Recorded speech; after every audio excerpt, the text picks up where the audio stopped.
Hi guys, welcome to the channel. Thank you for joining me. Don't forget to subscribe if you want to hear more about these types of topics that I discuss on this channel, which is various topics. But mainly, I want to talk about things that are, things that put people down, things that are, injustices, shall we say. That's what I like to talk about on here.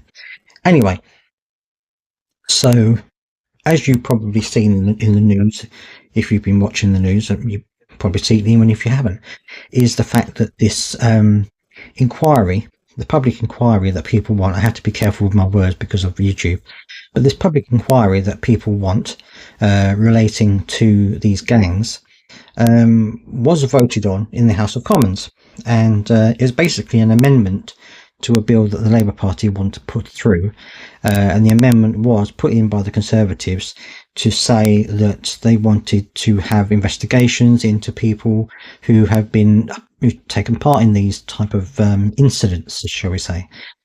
And the vote went through, and the vote was rejected. It was rejected by, I think it was 111 votes to yes, to something like 300 and something to no, basically a majority of around 200 and something like that. So it was voted down, and the Conservatives have said that basically they're not going to let the Labour Party forget this act of cowardice. And there have been people who have talked about the fact that Keir Starmer has introduced the whip on this particular subject and has basically told the Labour MPs to vote against this amendment. And if that's true, then that to me just shows you why I think that politics in this country is completely broken. I mean, it completely is broken. I mean, and I'm not just talking about Labour, I'm talking about every party. I mean, the Conservatives are jumping on this because obviously it is a very serious issue, but also it's something which they can use to try and make themselves look better in the public eye. Of course they're doing it. I mean, this is what the parties think about. However, it is a serious issue, and I think that it is something which deserves to have an inquiry. However, it was voted down in this instance. Now, of course, that doesn't mean that it won't happen. Nigel Farage has said that the Reform UK may well create an inquiry themselves, fund an inquiry themselves into it.